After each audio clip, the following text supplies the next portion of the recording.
Semua insan pasti mempunyai keutamaan dalam hidupnya.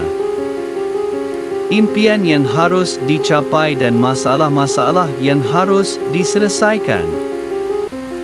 Mungkin saat ini, hidup kita berada pada titik yang paling bawah. Bisnes kita jatuh, kita dikecewakan kawan-kawan, keluarga kita bergaduh, dan kita tak tahu untuk mulakan dari mana. Terkadang seiring dengan waktu yang berjalan, bulan demi bulan bahkan tahun demi tahun telah dilalui, tetapi kita tidak nampak perubahan yang berlaku. Sangat mudah bagi kita untuk berkecil hati dan berfikir ini tidak mungkin terjadi. Keadaan tidak semakin baik, kita harus mengikhlaskan semuanya.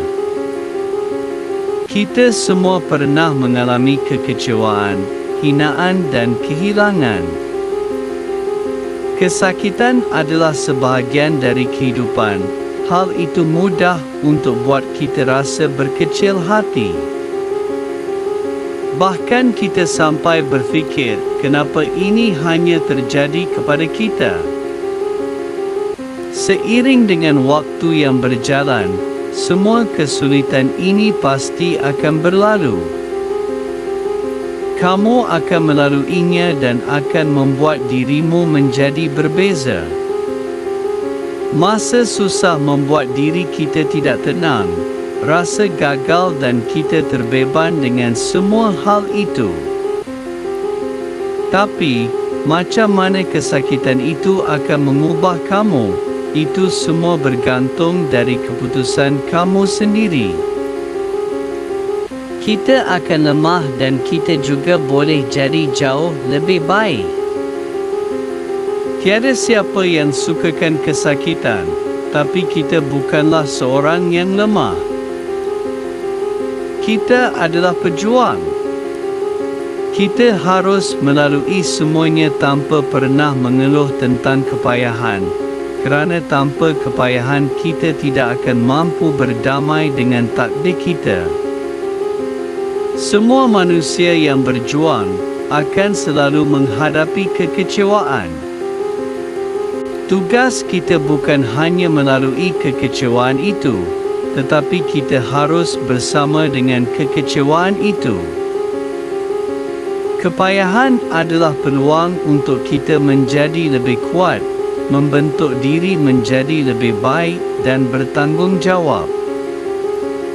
Kita boleh sahaja menyerah dan biarkan kesakitan itu mengalahkan kita.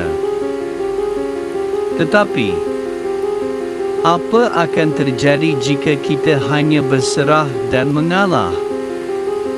Kita akan mensia-siakan kesakitan itu. Jangan sampai kesulitan menghentikan kamu, tapi biarkan kesulitan itu menjadikan kamu lebih kuat daripada yang sebelumnya. Kesulitan adalah sebahagian daripada hidup. Berhentilah untuk berkata tidak boleh kepada dirimu.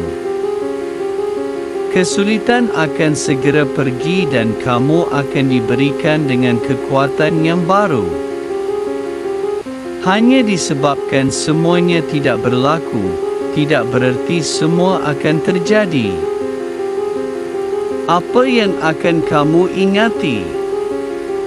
Kesakitan atau impian kamu? Setiap kali kamu ingat tentang impian kamu, sebenarnya kamu sedang membuang kekotoran yang ada dalam fikiran kamu.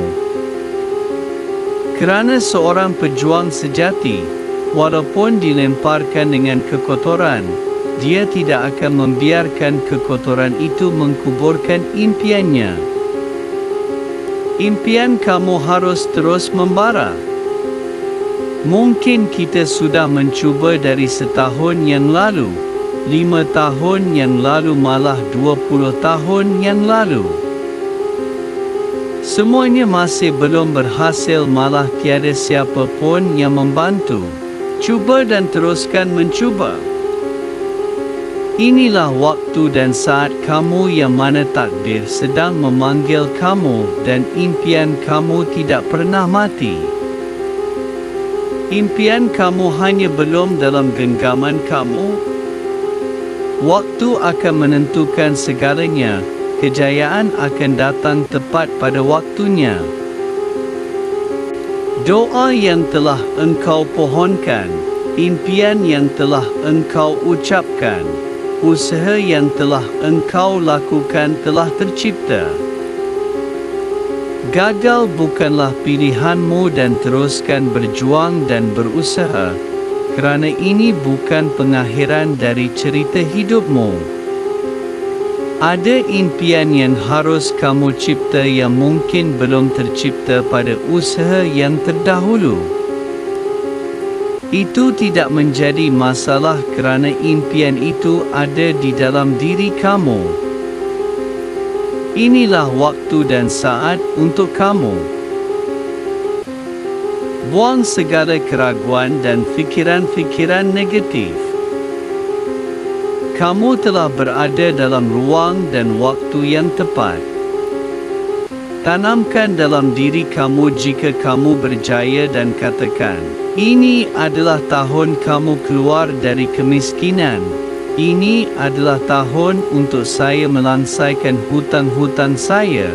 Ini adalah tahun untuk saya bertemu dengan orang-orang yang tepat.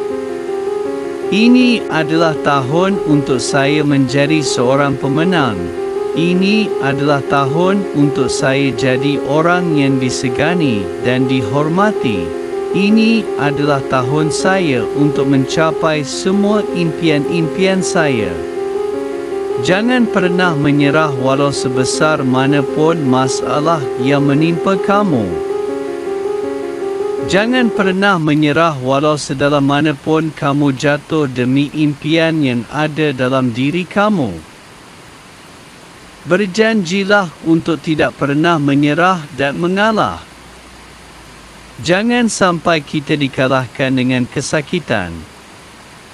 Katakan kepada masalah kamu, katakan kepada kesakitan kamu bahawa menyerah dan mengalah itu bukanlah kamu.